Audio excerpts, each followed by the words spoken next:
जवान भाइयों नमस्कार, जय हिंद, वंदे मातरम। जवान भाइयों, बहुत ही जरूरी आप लोगों के लिए खबर है। मतलब आप ये सोच सकते हो कि जैसे यूट्यूब वाले आपको भ्रमित करते हैं, वो नहीं। जो अभी फिलहाल जो मुद्दा चल रहा है वो चल रहा है एज बढ़ाने का और पेंशन काटने का। तो आप लोगों को बहुत ही बड़ी जानकारी दे रहे हैं। तो ये पहले तो मैं परिचय करवा देता हूं। अपने हवलदार बलवंत साहब हैं, अपने हवलदार धर्मपाल साहब हैं, सूबेदार बलवीर साहब और कैप्टन राजेंद्र साहब। तो भाइयों, बहुत जरूरी है कि इस वीडियो को आप शेयर कर देना। बहुत जरूरी है क्योंकि भाई आज 26 नवंबर 2020 है और आज हम माननीय रक्षा मंत्री राजनाथ जी से मिलके आ रहे हैं। एक गाड़ी पीछे रह गई और एक गाड़ी ये है। तो आज जो हम माननीय रक्षा मंत्री ने जो हमारे से मीटिंग की है, तो उसके लिए हम माननीय रक्षा मंत्री जी का तहे दिल से स्वागत करते हैं। और बड़े ही सौहार्दपूर्ण वातावरण में हमारी मीटिंग उनके साथ में हुई और बहुत ही अच्छे से उन्होंने हमारी बात को सुना, जवान जेसीओ की बात को सुना। तो मैं मुद्दे तो बता देता हूं भाई, कौन से वो मुद्दे थे कि जिन पे हमने उनके पूरे सबूतों के साथ में, पूरे कागजों के साथ में प्रेजेंटेशन भी दिया और अपनी बात को भी रखा। तो जवान भाइयों, आप ये कदापि ना सोचे कि जो बात हमने आज रखी है वो सिर्फ हमने मतलब इस गाड़ी में बैठे हुए या पिछली गाड़ी में बैठे हुए पूरे सैनिकों की बात है। वो बात है पूरे देश के सैनिकों के लिए। 50 लाख जवान जेसीओज या जो सेना के बॉर्डर पे खड़े हैं जो जवान भाई, उनके मनोबल के लिए। और हमारी हमेशा से यही रहा है कि हम आपके मनोबल को, आपके हकों की आवाज को अपने भारत देश के फर्स्ट प्रतिनिधि तक कैसे पहुंचाएं। जो आपके साथ में जो शोषण की या आपके साथ में जो मांगों के में भेदभाव हो रहा है, सबसे पहले हमने माननीय रक्षा मंत्री को सबूतों के आधार पे अपनी बात रखी कि जो अभी जो लेटर आया है सीडीएस के द्वारा कि उम्र बढ़ाने का, पेंशन कटौती का, उसमें बिल्कुल साफ हमने लहजे में माननीय रक्षा मंत्री से अपील करी है कि माननीय रक्षा मंत्री जी, आप जवान जेसीओज की जो उम्र पहले से ही चलती हुई आ रही है उसमें कोई भी फेरबदल ना करें। हाँ, अगर आप ऑफिसर की बढ़ाने चाहते हो तो हमारे को कोई दिक्कत नहीं है, पर जवानों की जो उम्र के आपने जो बताया कि भाई 57 साल तक वो एज में नौकरी करेंगे, तो जवानों की समझता नहीं रहती इतनी, क्योंकि 35 साल के बाद में पता है कि कोई भी शरीर है वो कम हो जाता है। और दो चीजें मैं आपको बता देना चाहता हूं कि कमांड और ग्राउंड पे काम अलग अलग चीजें हैं। कमांड जो वही कुर्सी पे बैठ के होती है रक्षा मंत्री जी, और काम बिल्कुल अपने ग्राउंड पे करना पड़ता है। उन्होंने वो उस बात को माना और वचन दिया कि इसमें हम कोई भी जवानों के लिए ऐसा प्रपोजल नहीं पास करने दूंगा मैं। उन्होंने बिल्कुल वचन दिया है। दूसरी, डिसेबिलिटी पेंशन के लिए कि माननीय रक्षा मंत्री जी, दुश्मन की गोली के सामने सबसे पहले सीना लगाने वाला जवान होता है और जवान सबसे पहले गोली खाता है, पर उसकी गोली की कीमत सिर्फ 5,000 से 18,000 रुपये। और वहीं पर किसी की उंगली को छोटा सा कांटा भी लग जाए तो उसको 1.5 लाख से 2,72,000 रुपये। ये बिल्कुल ही भेदभाव है, बिल्कुल ही नाजायज है। ये न तो इसमें इन बातों के लिए संविधान में कोई नियम है। ये बिल्कुल संविधान को मानने वाली भी नहीं है कि आप किसी भी तरह से भेदभाव नहीं कर सकते, क्योंकि आर्टिकल जो संविधान के बिल्कुल साफ बोलते हैं, रंग या जाति या धर्म के नाम पर किसी के साथ में भेदभाव ना किया जाए, पर यह बहुत बड़ा भेदभाव है। दूसरी बात जो हमने रखी वो रखी मिलिट्री सर्विस पे जो जोखिम बढ़ता है, उसमें बहुत बड़ा गैप बना दिया गया है और इससे जवानों का मनोबल डाउन हो रहा है कि जो दुश्मन की गोली के सामने खड़े होते हैं उनको 5200 रुपये, और जो पीछे रहते हैं या किसी भी तरह से आगे रहते हैं उनको 15,500 रुपये। तो सभी को जोखिम बढ़ता बराबर हो, या हो 5200 रुपया या हो 15,500 रुपया। और ये बड़ा ही नाजायज किया गया है। जो भी किया गया है किस तरीके से किया गया। इसमें तीसरी बात, जो 7 पे कमीशन में जो फैक्टर अपनाया गया, वो फैक्टर अपनाया गया 2.57 का जवानों के लिए और एक विशेष रैंक के सैनिकों के लिए, ऑफिसर के लिए 2.81 का फार्मूला। ये बहुत ही दुर्भाग्यपूर्ण है और ऐसा वर्ल्ड रिकॉर्ड है कि आज तक की आजाद भारत की सरकारों ने कभी भी इस तरह का भेदभाव नहीं किया जो अभी हुआ है। इसको भी या तो 2.81 से सभी जवान जैसी चीजों को दिया जाए, नहीं तो आने वाले जो 1 रैंक 1 पेंशन का रिवीजन है उसमें जो कमीशन अधिकारी है उनको तो 2.81 मिल जाएगा और जवानों को वही 2.57 मिलेगा, तो बढ़ोतरी नहीं हुई। चौथी बात बहुत ही अहम, जो 1 रैंक 1 पेंशन की कि श्रीमान जी हम आपका धन्यवाद करते हैं कि सरकार ने 42,500 करोड़ रुपया 1 रैंक 1 पेंशन का दिया, पर सरकार ने क्या देखा कि 42,500 करोड़ रुपया किसको गया, जवानों को क्या मिला। माननीय रक्षा मंत्री जी, हमारे को जो जवान जेसीओज हैं उनको 900 रुपये से लेके और सिर्फ 1800 रुपये 1900 रुपये की बढ़ोतरी, और जेसीओज रैंक के लिए तो सबको मालूम है कि 250 रुपये की 257 रुपये की बढ़ोतरी मामूली सी। और कोश्यारी कमेटी ने बिल्कुल साफ बोला था कि भाई जो कम सर्विस में सेना से आते हैं उनके लिए उनको 1 रैंक 1 पेंशन दो, क्योंकि उनके बच्चे छोटे होते हैं, वो 35 या 45 साल के बीच में आ जाते हैं, उनके बच्चे छोटे होते हैं, 5वीं 6ठी या 8वीं में पढ़ते हैं, उनकी बेटियां भी शादी के लायक हो जाती है, और वहीं पर आप लोगों ने जो आपकी सरकार ने 1 रैंक 1 पेंशन दी वो ज्यादातर लाभ 58 साल के बाद वाले हमारे कमीशन अधिकारियों को दिया गया, जबकि उनके बच्चे उस समय पे नौकरी कर रहे होते हैं, बाकायदा उनके पोते भी 60 साल की उम्र में नौकरी कर रहे होते हैं। एक घर से 3 आदमी नौकरी कर रहे होते हैं और जवान के घर में सिर्फ एक जवान अपने बच्चों के लालन पोषण के लिए कमर कसता रहता है। इस तरह की उन्होंने बहुत ही अच्छी तरह हमारी बातें सुनी है। और भाई इतनी कोरोना वायरस में जहां पर बहुत बड़े लेवल पे बीमारी फैली हुई है, वहां भी हमारे को 1 घंटा तक दिया। मैं आपकी लोगों की भाई बात करवाता हूं अपने कैप्टन राजेंद्र जी से। सर, आपने क्या बात रखी थी? मैंने यही सबसे पहला हमारा जो डिसेबिलिटी वाला जो पॉइंट रखा था, इसमें जो है डिसेबिलिटी पेंशन के लिए हमने कहा पहले जो है साहब जो है इकट्ठी दे दी थे जवान के लिए, उसके बाद में जो इन्होंने परसेंटेज के तौर पे दी गई उसमें जवान जेसीओज को बहुत ज्यादा लॉस रहा है, भेदभाव हो रहा है, भेदभाव रहा है। क्योंकि जो शरीर तो साहब जो है जवान का हो चाहे ऑफिसर का हो, हम किसी के खिलाफ नहीं है। जो शरीर तो जो ना तो जवान का तो जो है मिट्टी का नहीं है और ऑफिसर का सोने का नहीं है। अगर हम ये नहीं कहते कि आप जो है तनख्वाह कम कर दीजिए, मारी बढ़ा दिए या नहीं बढ़ा दिए, हमने सिर्फ डिसेबिलिटी के और जो है ना अलाउंसेज के बारे में बोला है कि जो ये कम से कम ग्लेशियर के में भी आपने ग्लेशियर के अलाउंस और जो फील्ड के हैं वो इंटेलिजेंसी के हैं के बारे में बोला। उनसे जमा जैसे फील्ड में है या जो है मतलब जो ग्लेशियर का अलाउंस है, कहा तो 21,000 रुपये और कहा 42,500 डबल में जो है ना।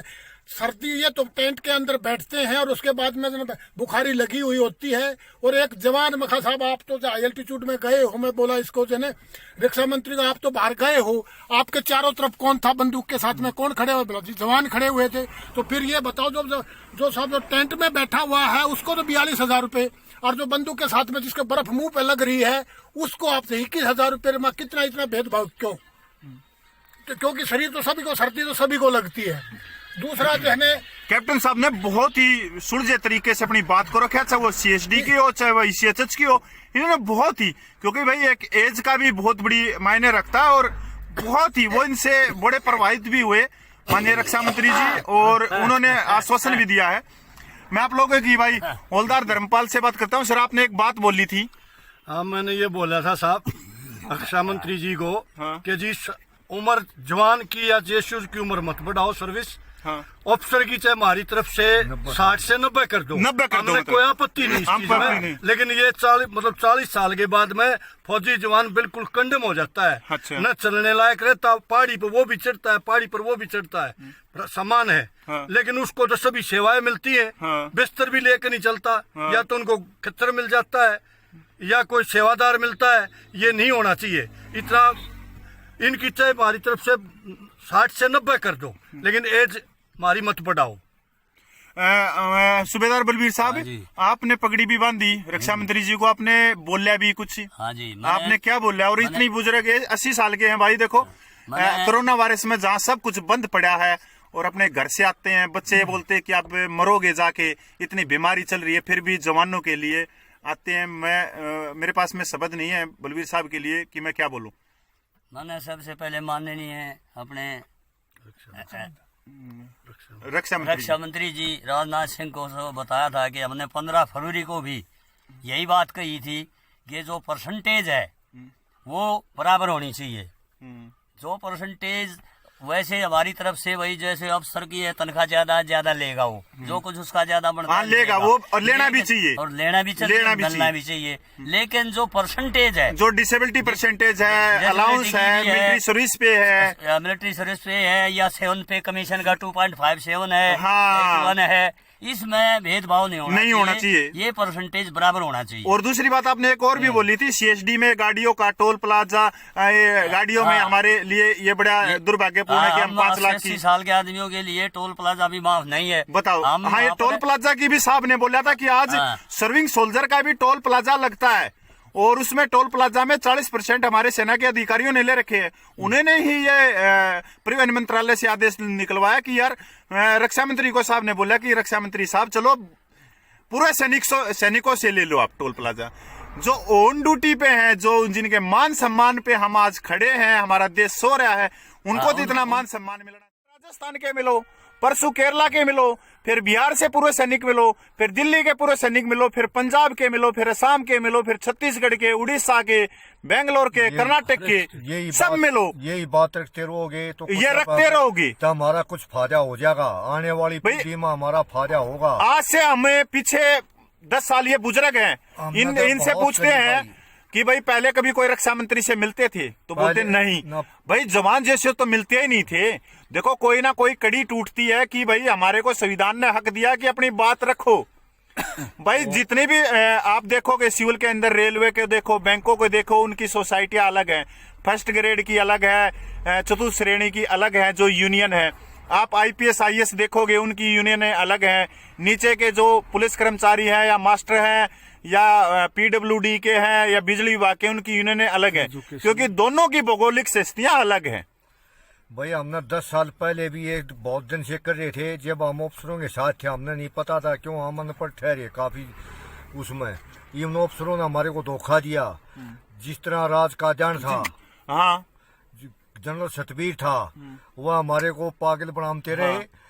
बोलते थे कि हम आपका ये देखा रहे हैं, और हमने उनसे ये मेमोरेंडम मांगे तो उन्हें कोई नहीं दिया हमारे को, और ये फिर निकलवाए गए उससे RTI से, उससे हमारे को पता चले इन्हें हमारा कुछ नहीं कराया, कुछ नहीं। इवन बताओ साहब, जो आपने जो बातें रखी है उससे आप कितना मतलब कितने % हो कि भाई मांगे तो देखो पूरी होना, हाँ, हमें अभी भी गारंटी नहीं है, पर आप ये तो देखो कि भाई आपकी 80 साल के करीब उम्र होगी, क्या कभी आपने सोचा था कि हम भी रक्षा मंत्री तक जवान पहुंचेंगे? या आपने अपनी जिंदगी में सोचा था? नहीं सोचा कि अपनी बातें रखेंगे वहां तक हम? और साल में 2 बार सोचा हमने, सोचा नहीं है। सबका सैनिक संघर्ष कमेटी में बता देना चाहता हूँ, देखो मैं भाई सबको बता देना चाहता हूँ, सबका सैनिक संघर्ष कमेटी जो है वो पिछले 10 सालों से लड़ रही है।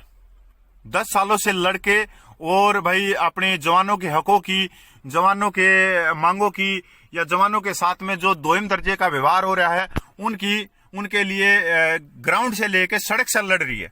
बहुत सारे आंदोलन करे हैं, रोड पे हमने सद्भावना बस जो पाकिस्तान में जाती है उसको रोका है, टंकियों पे चढ़ के हमने आत्महत्या की कोशिश करी है, हमने 15 दिन की जो भूख हड़ताल करी वो 1 रैंक 1 पेंशन के समय पे की। उसके बाद में 6 मीटिंग रक्षा मंत्रियों के साथ में कर चुके हैं, अलग अलग जगह पे जाके पंजाब, हरियाणा, राजस्थान में छोटी छोटी बड़ी बड़ी मीटिंग कर चुके हैं। बहुत सारे मांग पत्र हमने CSD ECHS में और जगह जगह रोडों के ऊपर बांटे हैं, लोगों को जागरूक कराया, और जो आज आप लोगों तक पहुंचे हैं। आज YouTube के चैनल वाले बहुत सारे भाई आए हुए हैं जो भ्रमित भी कर जाते हैं। आज हम पूछते हैं भाई 2 साल 1.5 साल पहले आप देखोगे कोई YouTube चैनल नहीं था। भाई हम तो जमीन पे लड़ते हैं और भाईचारे के लिए, अपने भाईचारे के जो कुछ भाई मिलता है, जो कुछ दान करते हैं, उनसे लड़ते हैं। पर मैं एक चीज और भी बता देना चाहता हूं कि भाई फोन करने वाले बहुत गणे हैं कि क्या मिलेगा, क्या नहीं मिलेगा, कितना मिलेगा, मिलिट्री सर्विस पे कब मिलेगी, 1 रैंक 1 पेंशन की रिवीजन कब होगी। पर जब हम दान की अपील करते हैं तो कोई दान नहीं देता। पिछले 10 साल से अपना ढूंढ फूक के, ढूंढ में आग लगा के लड़ रहे हैं। कभी हमने दान की अपील नहीं की। पिछले 6 महीने में हमने 4 महीने पहले एक अकाउंट खुला था सबका सैनिक संघर्ष कमेटी पंजाब से भी, तो हमने उसका बैंक अकाउंट दिया। हम आपको बड़ा शर्मिंदा होऊंगा मैं अगर उसका ये बता दूं कि उसमें कितने पैसे आए। वो भी कुछ दिए हैं तो हमारे जो बुजुर्ग सैनिक हैं, जो अपने बेटा मानते हैं, भाई मानते हैं, उन्होंने रुपया दिया। तो भाइयों मेरी अपील है, अगर आप लोग चाहते हो कि आप लोगों की हकों की ऐसे आवाज उठाते रहें तो भाई दान करो। अकाउंट नंबर ऊपर चल रहा है, थोड़ा बहुत 5, 10, 15, 500 रुपया, 1000 रुपये करो। दूसरी बात, आप लोगों के व्यवहार के कारण बहुत सारी जो जवानों की संस्था है वो नीचे बैठ चुकी है। अभी रह गए हम, क्यों? क्योंकि भाई आप उनको दान नहीं देते। उन्होंने केस तो कर दिए मिलिट्री सर्विस पे के, अभी वो भी तो एक जवान है, अपने परिवार को भी चला रहे हैं। वो आप लोगों के लिए कितना पैसा कोर्टों में दे सके? अगर वो संस्था आप लोगों के लिए कोर्ट में गई हुई है तो आप लोगों का हक बनता है कि उस संस्था की मदद करो, उसको पैसा दो। दूसरी बात, आज हम मान लो 2 गाड़ी लेके आए हैं दिल्ली में, तो भाई इसके लिए 10,000 के लिए करीब हमारे पैसे लग जाते हैं। अभी हमने 15 सांसदों को मांग पत्र देने के लिए हम चल पड़े हैं। हमने 6 को दिया है। डेली 2 गाड़ियों का किराया लग रहा है 10,000 रुपये। 15 में कितना लग गया? 2.5-3 लाख रुपये से ऊपर लग गया। हमारे आर्थिक स्थिति नहीं है, मैं पहले बता रहा हूं। अगर आप लोगों ने साथ नहीं दिया तो बिल्कुल हम अपने घरों में बैठ जाएंगे। और जो भाई मेरे को जानता है, सब ने मालूम है कि हम ग्राउंड पे और जमीन पे लड़ने वाले हैं, सबका सम्मान करते हैं। चक्के हमारा कोई भी जवान जैसी जो कोई भी संस्था हो, मैं उनका तहे दिल से धन्यवाद करता हूं कि उनके जागरूकता के कारण आज हम अपने जवानों की मांग बहुत बड़े नेतृत्व में उठा रहे। आप बोलना चाह रहे थे कैप्टन साहब? आप? मैं जवानों से रिक्वेस्ट करना चाहता हूँ। देखो, एक तो दान के लिए जो है रिक्वेस्ट कर रहा हूँ।